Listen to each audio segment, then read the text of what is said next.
The Enchiridion of Epictetus. Chapter 1. There are things which are within our power, and there are things which are beyond our power. Within our power are opinion, aim, desire, aversion, and in one word, whatever affairs are our own. Beyond our power are body, property, reputation, office, and in one word, whatever are not properly our own affairs. Now the things within our power are by nature free, unrestricted, unhindered. But those beyond our power are weak, dependent, restricted, alien. Remember then that if you attribute freedom to things by nature dependent, and take what belongs to others for your own, you will be hindered, you will lament, you will be disturbed, you will find fault, both with gods and men. But if you take for your own only that which is your own, and view what belongs to others just as it really is, then no one will ever compel you, no one will restrict you. You will find fault with no one, you will accuse no one, you will do nothing against your will. No one will hurt you, you will not have an enemy, nor will you suffer any harm. Aiming therefore at such great things, remember that you must not allow yourself any inclination, however slight, towards the attainment of the others, but that you must entirely quit some of them, and for the present postpone the rest. But if you would have these, and possess power and wealth likewise, you may miss the latter in seeking the former, and you will certainly fail of that by which alone happiness and freedom are procured. Seek at once, therefore, to be able to say to every unpleasing semblance, you are but a semblance and by no means the real thing, and then examine it by those rules which you have, and first and chiefly by this, whether it concerns the things which are within our own power, or those which are not. And if it concerns anything beyond our power, be prepared to say that it is nothing to you. Chapter 2. Remember that desire demands the attainment of that of which you are desirous, and aversion demands the avoidance of that to which you are averse, that he who fails of the object of his desires is disappointed, and he who incurs the object of his aversion is wretched. If then you shun only those undesirable things which you can control, you will never incur anything which you shun. But if you shun sickness, or death, or poverty, you will run the risk of wretchedness. Remove the habit of aversion, then, from all things that are not within our power, and apply it to things undesirable, which are within our power. But for the present altogether restrain desire. For if you desire any of the things not within our own power, you must necessarily be disappointed, and you are not yet secure of those which are within our power, and so are legitimate objects of desire. Where it is practically necessary for you to pursue or avoid anything, do even this with discretion and gentleness and moderation. Chapter 3. With regard to whatever objects either delight the mind or contribute to use, or are tenderly beloved, remind yourself of what nature they are, beginning with the merest trifles.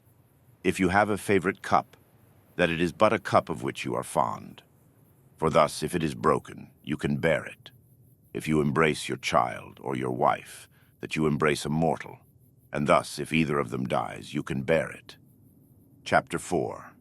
When you set about any action, remind yourself of what nature the action is. If you are going to bathe, represent to yourself the incidents usual in the bath. Some persons pouring out, others pushing in, others scolding, others pilfering. And thus you will more safely go about this action. If you say to yourself, I will now go to bathe, and keep my own will in harmony with nature. And so with regard to every other action.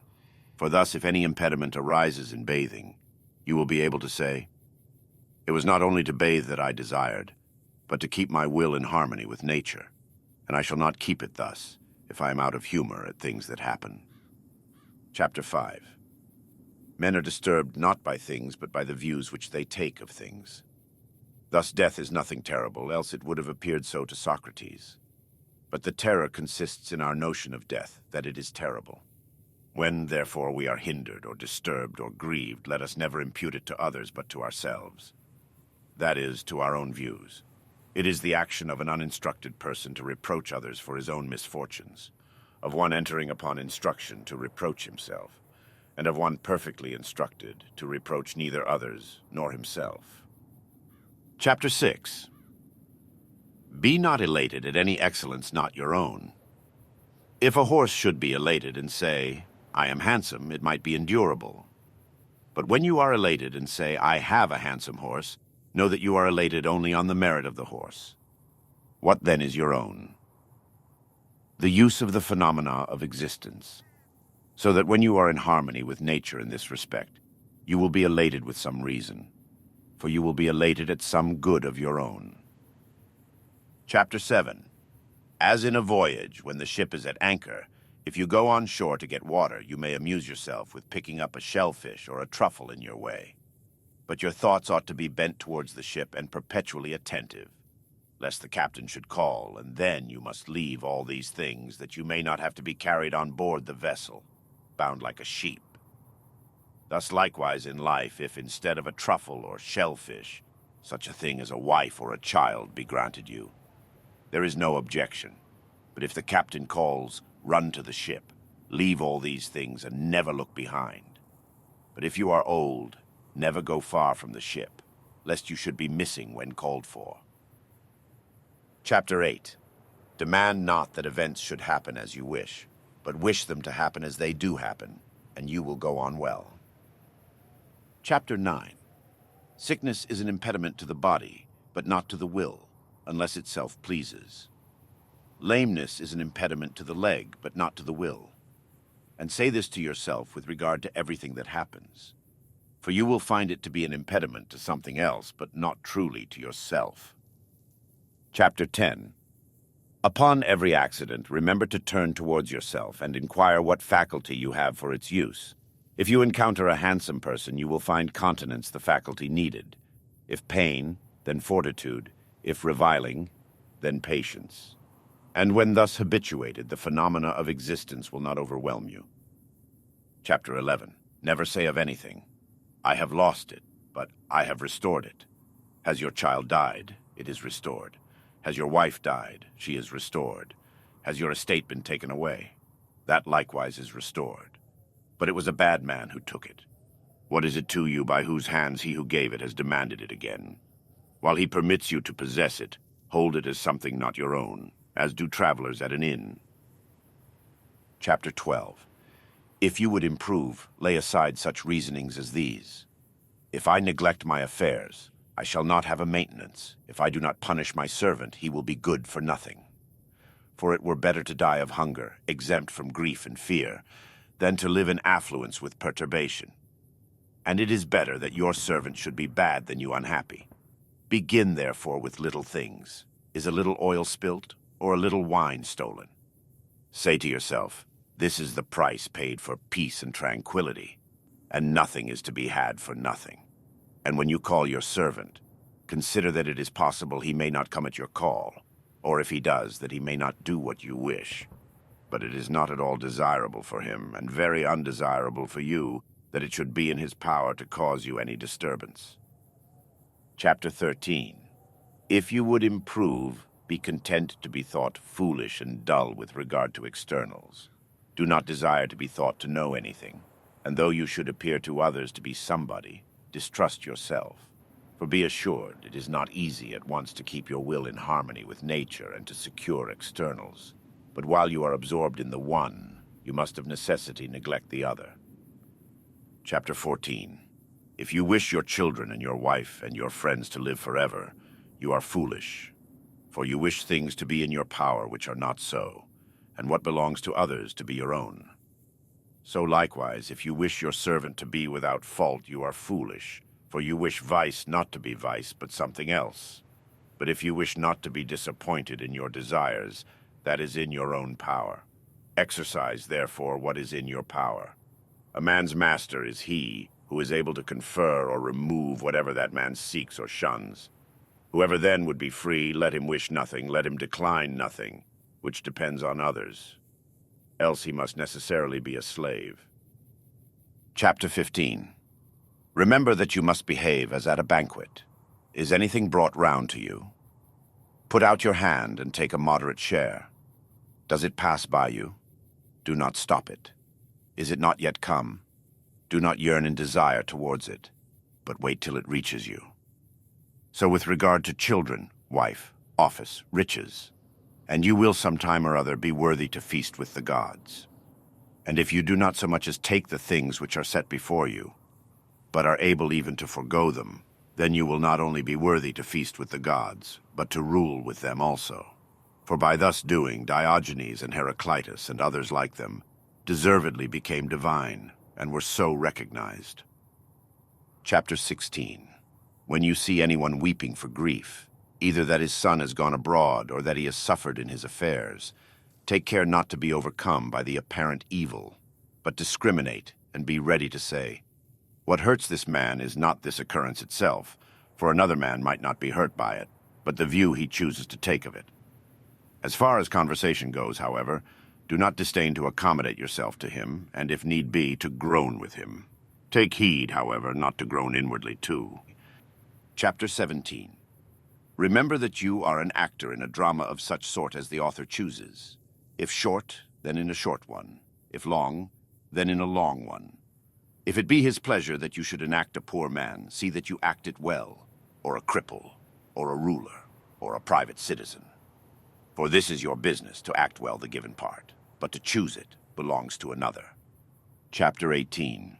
When a raven happens to croak unluckily, be not overcome by appearances, but discriminate and say, "Nothing is portended to me, but either to my paltry body or property or reputation or children or wife.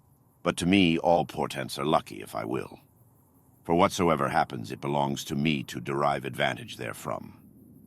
Chapter 19. You can be unconquerable if you enter into no combat in which it is not in your own power to conquer. When therefore you see anyone eminent in honors or power or in high esteem on any other account, take heed not to be bewildered by appearances and to pronounce him happy. For if the essence of good consists in things within our own power, there will be no room for envy or emulation. But for your part, do not desire to be a general or a senator or a consul, but to be free. And the only way to this is a disregard of things which lie not within our own power. Chapter 20. Remember that it is not he who gives abuse or blows who affronts, but the view we take of these things as insulting. When therefore anyone provokes you, be assured that it is your own opinion which provokes you. Try therefore in the first place not to be bewildered by appearances, for if you once gain time and respite, you will more easily command yourself. Chapter 21. Let death and exile and all other things which appear terrible be daily before your eyes, but death chiefly, and you will never entertain any abject thought, nor too eagerly covet anything. Chapter 22. If you have an earnest desire towards philosophy, prepare yourself from the very first to have the multitude laugh and sneer and say, "He is returned to us a philosopher all at once, and whence this supercilious look?" Now for your part, do not have a supercilious look. Indeed, but keep steadily to those things which appear best to you as one appointed by God to this particular station. For remember that, if you are persistent, those very persons who at first ridiculed will afterwards admire you. But if you are conquered by them, you will incur a double ridicule. Chapter 23. If you ever happen to turn your attention to externals, for the pleasure of anyone, be assured that you have ruined your scheme of life. Be contented, then, in everything with being a philosopher, and if you wish to seem so likewise to anyone, appear so to yourself, and it will suffice you. Chapter 24. Let not such considerations as these distress you. I shall live in discredit and be nobody anywhere. For if discredit be an evil, you can no more be involved in evil through another than in baseness.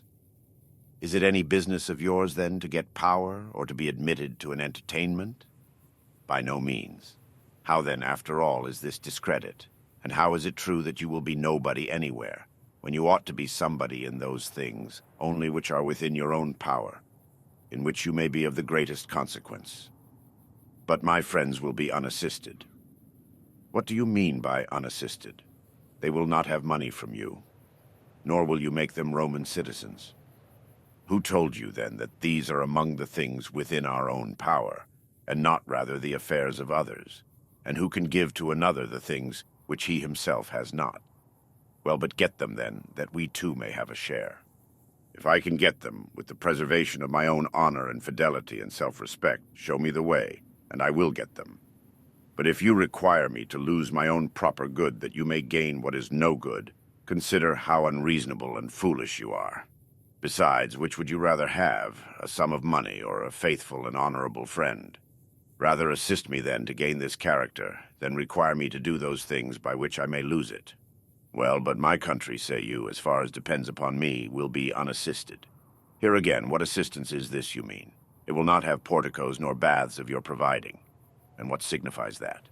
Why, neither does a smith provide it with shoes, nor a shoemaker with arms. It is enough if everyone fully performs his own proper business. And were you to supply it with another faithful and honorable citizen, would not he be of use to it? Yes. Therefore neither are you yourself useless to it. What place, then, say you, shall I hold in the state? Whatever you can hold with the preservation of your fidelity and honor. But if by desiring to be useful to that you lose these, how can you serve your country when you have become faithless and shameless? Chapter 25. Is anyone preferred before you at an entertainment, or in courtesies, or in confidential intercourse? If these things are good, you ought to rejoice that he has them, and if they are evil, do not be grieved that you have them not. And remember that you cannot be permitted to rival others in externals, without using the same means to obtain them. For how can he, who will not haunt the door of any man, will not attend him, will not praise him, have an equal share with him who does these things?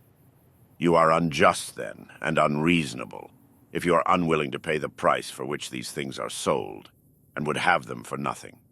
For how much are lettuces sold? An obbolus, for instance. If another, then, paying an obbolus, takes the lettuces, and you not paying it go without them, do not imagine that he has gained any advantage over you. For as he has the lettuces, so you have the obbolus which you did not give.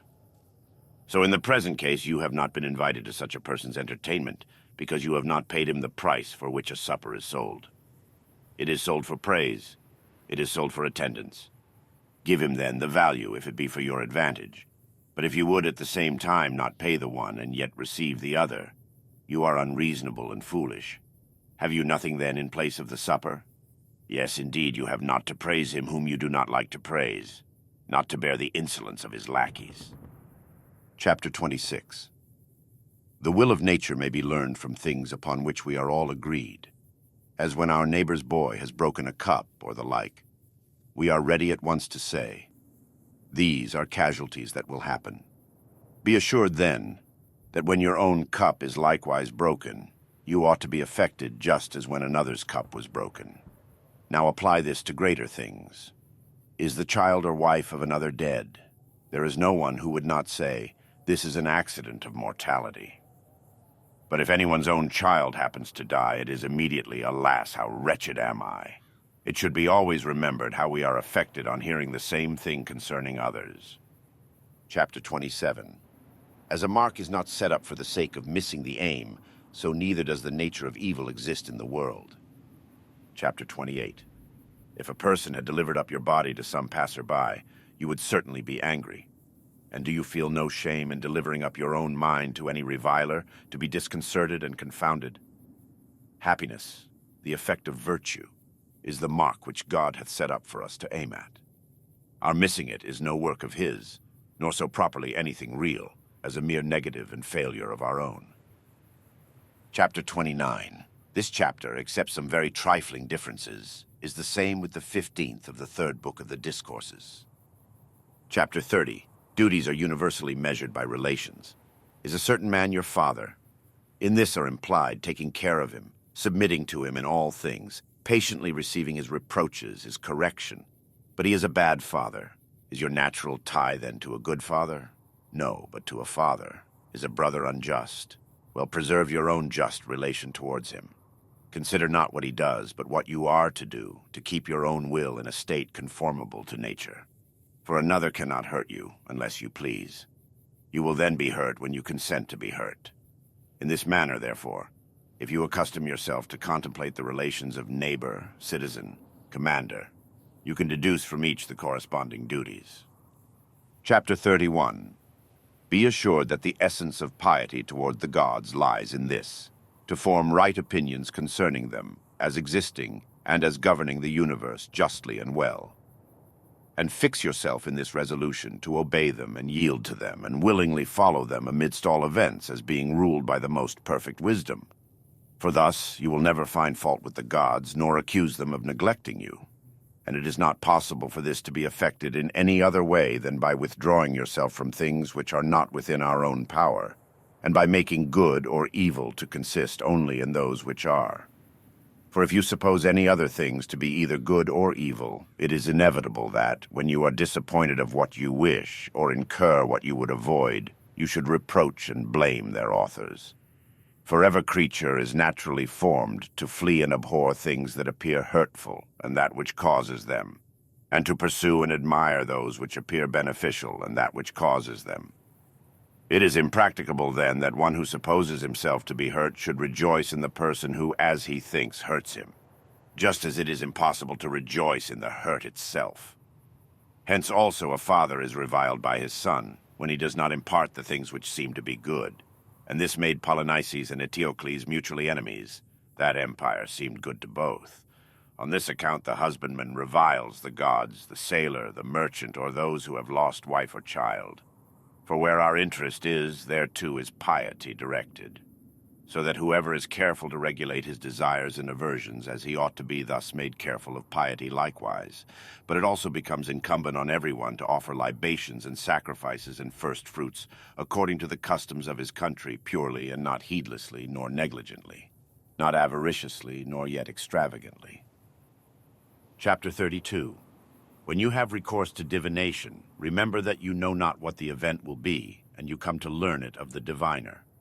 But of what nature it is you knew before coming, at least if you are of philosophic mind. For if it is among the things not within our own power, it can by no means be either good or evil. Do not, therefore, bring with you to the diviner either desire or aversion, else you will approach him trembling.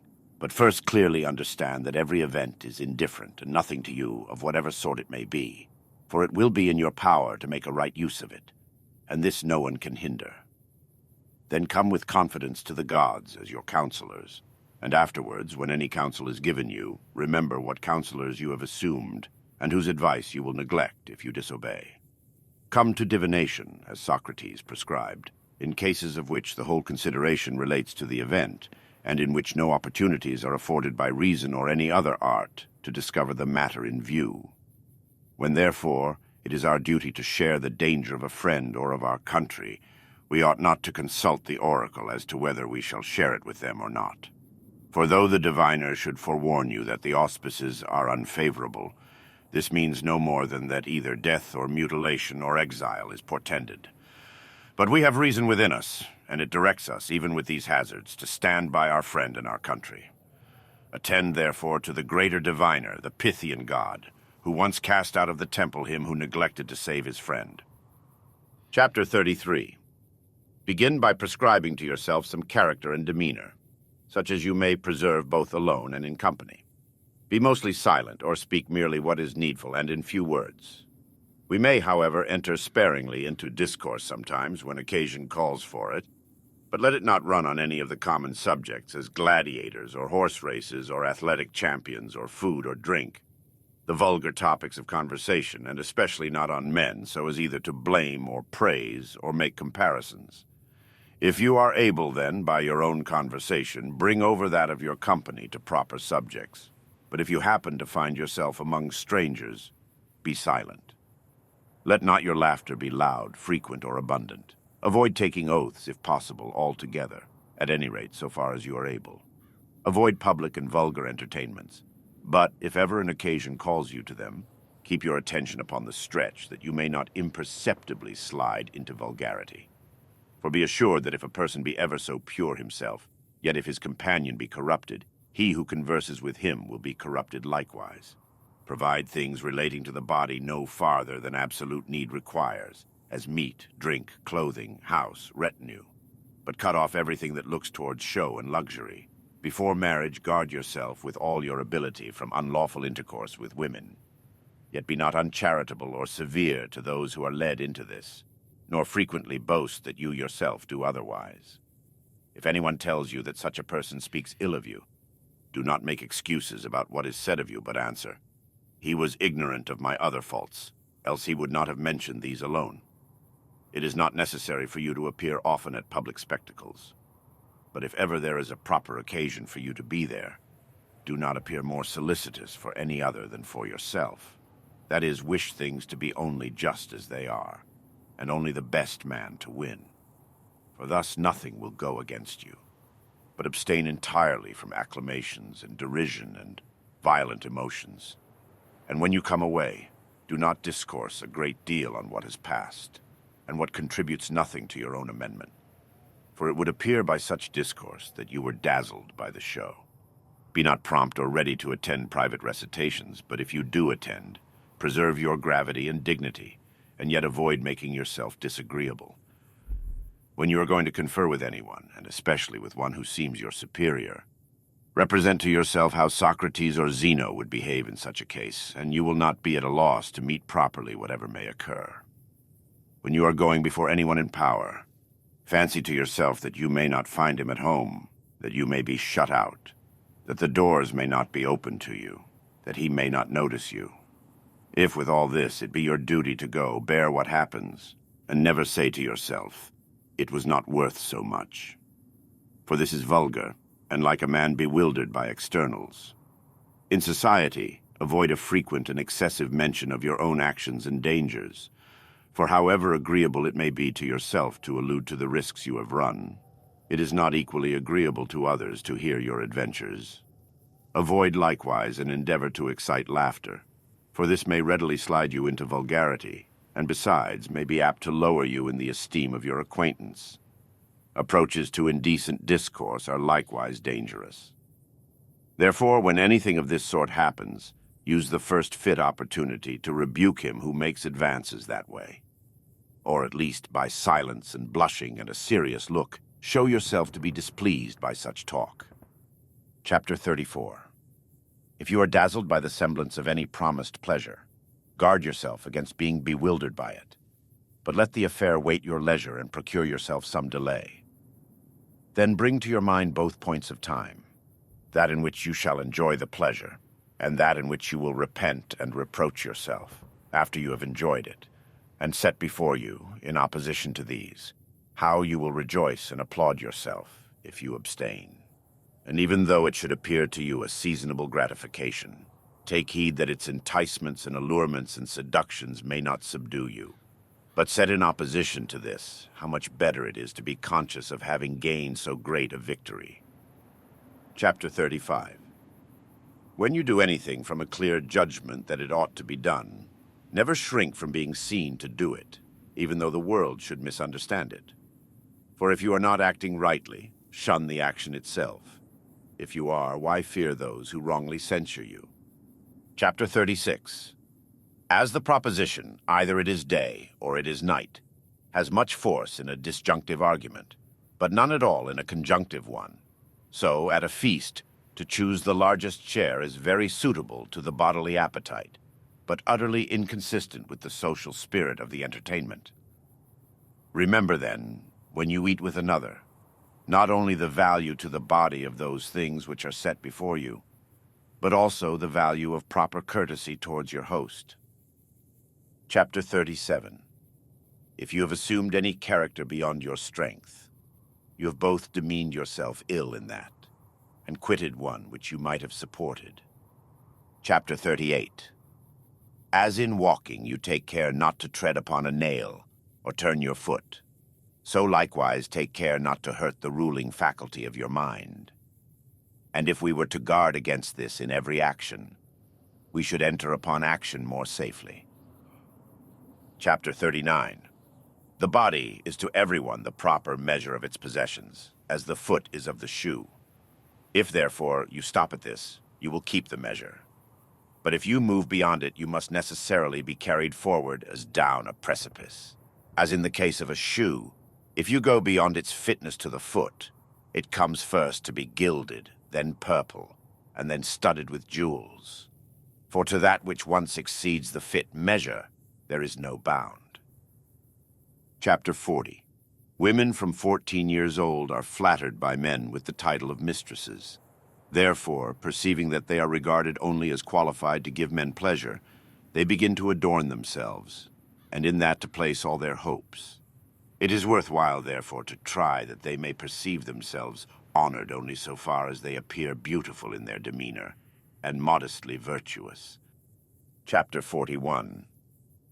It is a mark of want of intellect to spend much time in things relating to the body, as to be immoderate in exercises, in eating and drinking, and in the discharge of other animal functions. These things should be done incidentally, and our main strength be applied to our reason. Chapter 42. When any person does ill by you or speaks ill of you, remember that he acts or speaks from an impression that it is right for him to do so. Now it is not possible that he should follow what appears right to you, but only what appears so to himself. Therefore, if he judges from false appearances, he is the person hurt, since he too is the person deceived. For if anyone takes a true proposition to be false, the proposition is not hurt, but only the man is deceived. Setting out, then, from these principles, you will meekly bear with a person who reviles you, for you will say upon every occasion, "It seemed so to him." Chapter 43. Everything has two handles, one by which it may be borne, another by which it cannot. If your brother acts unjustly, do not lay hold on the affair by the handle of his injustice, for by that it cannot be borne, but rather by the opposite, that he is your brother, that he was brought up with you, and thus you will lay hold on it as it is to be borne. Chapter 44. These reasonings have no logical connection. I am richer than you. Therefore, I am your superior. I am more eloquent than you. Therefore, I am your superior. The true logical connection is rather this. I am richer than you. Therefore, my possessions must exceed yours. I am more eloquent than you. Therefore, my style must surpass yours. But you, after all, consist neither in property nor in style. Chapter 45. Does anyone bathe hastily? Do not say that he does it ill, but hastily. Does anyone drink much wine? Do not say that he does ill, but that he drinks a great deal. For unless you perfectly understand his motives, how should you know if he acts ill? Thus, you will not risk yielding to any appearances but such as you fully comprehend. Chapter 46. Never proclaim yourself a philosopher, nor make much talk among the ignorant about your principles, but show them by actions. Thus, at an entertainment, do not discourse how people ought to eat, but eat as you ought. For remember that thus Socrates also universally avoided all ostentation. And when persons came to him and desired to be introduced by him to philosophers, he took them and introduced them. So well did he bear being overlooked.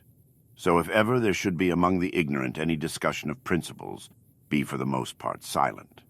For there is great danger in hastily throwing out what is undigested. And if anyone tells you that you know nothing, and you are not nettled at it, then you may be sure that you have really entered on your work.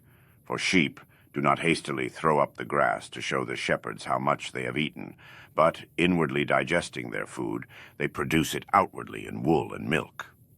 Thus, therefore, do you not make an exhibition before the ignorant of your principles, but of the actions to which their digestion gives rise. Chapter 47.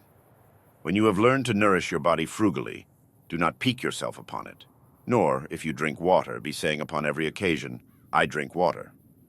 But first consider how much more frugal are the poor than we, and how much more patient of hardship. If at any time you would inure yourself by exercise to labor and privation, for your own sake and not for the public, do not attempt great feats. But when you are violently thirsty, just rinse your mouth with water and tell nobody. Chapter 48.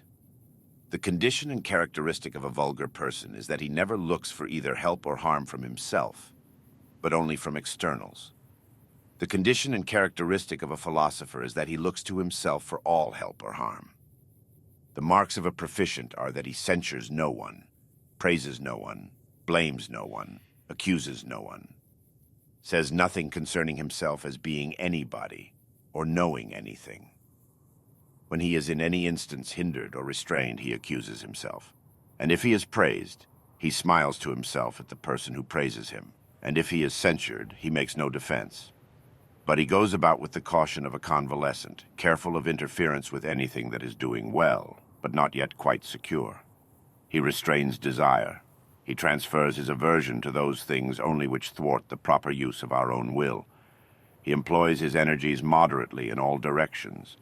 If he appears stupid or ignorant, he does not care, and in a word, he keeps watch over himself, as over an enemy and one in ambush. Chapter 49. When anyone shows himself vain on being able to understand and interpret the works of Chrysippus, say to yourself, unless Chrysippus had written obscurely, this person would have had nothing to be vain of. But what do I desire? To understand nature and follow her. I ask then who interprets her. And hearing that Chrysippus does, I have recourse to him. I do not understand his writings. I seek, therefore, one to interpret them. So far there is nothing to value myself upon, and when I find an interpreter, what remains is to make use of his instructions. This alone is the valuable thing, but if I admire merely the interpretation, what do I become more than a grammarian instead of a philosopher? Except indeed that instead of Homer, I interpret Chrysippus. When anyone, therefore, desires me to read Chrysippus to him, I rather blush, when I cannot exhibit actions that are harmonious and consonant with his discourse. Chapter 50. Whatever rules you have adopted, abide by them as laws, and as if you would be impious to transgress them. And do not regard what anyone says of you, for this, after all, is no concern of yours. Chapter 51. How long, then, will you delay to demand of yourself the noblest improvements, and in no instance to transgress the judgments of reason?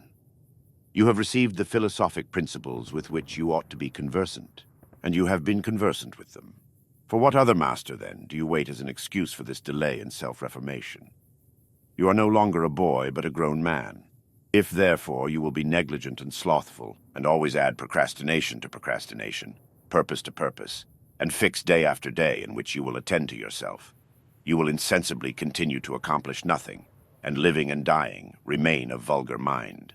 This instant, then, think yourself worthy of living as a man grown up and a proficient. Let whatever appears to be the best be to you an inviolable law, and if any instance of pain or pleasure, glory or disgrace be set before you, remember that now is the combat. Now the Olympiad comes on, nor can it be put off, and that by one failure and defeat, honor may be lost, or won. Thus Socrates became perfect, improving himself by everything, following reason alone. And though you are not yet a Socrates, you ought, however, to live as one seeking to be a Socrates. Chapter 52. The first and most necessary topic in philosophy is the practical application of principles, as we ought not to lie. The second is that of demonstrations, as why it is that we ought not to lie. The third, that which gives strength and logical connection to the other two, as why this is a demonstration. For what is demonstration? What is a consequence? What a contradiction? What truth? What falsehood? The third point is then necessary on account of the second, and the second on account of the first. But the most necessary, and that whereon we ought to rest, is the first. But we do just the contrary. For we spend all our time on the third point, and employ all our diligence about that, and entirely neglect the first. Therefore, at the same time that we lie, we are very ready to show how it is demonstrated that lying is wrong. Chapter 53. Upon all occasions we ought to have these maxims ready at hand. Conduct me, Zeus, and thou, O Destiny, wherever your decrees have fixed my lot. I follow cheerfully, and did I not wicked and wretched, I must follow still. Whoever yields properly to fate is deemed wise among men, and knows the laws of heaven. And this third, O Crito, if it thus pleases the gods, thus let it be. Anytus and Meletus may kill me indeed, but hurt me they cannot.